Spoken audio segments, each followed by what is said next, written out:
كل هذا عباد الله لتعرفوا عظم المهمة التي عليكم، أن تشمروا عن ساعد الجد في جمع العلم والاجتهاد في الذب عن دين الله سبحانه وتعالى.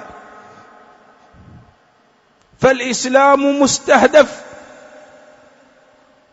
وبعض طلاب العلم يضيع أوقاته في اللهو واللعب وفي القيل والقال.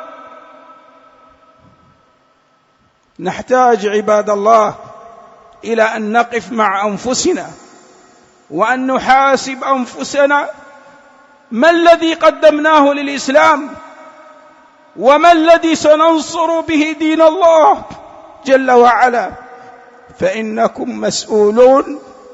وكما تعلمون حديث أبي برزة: وعن علمه ماذا عمل به.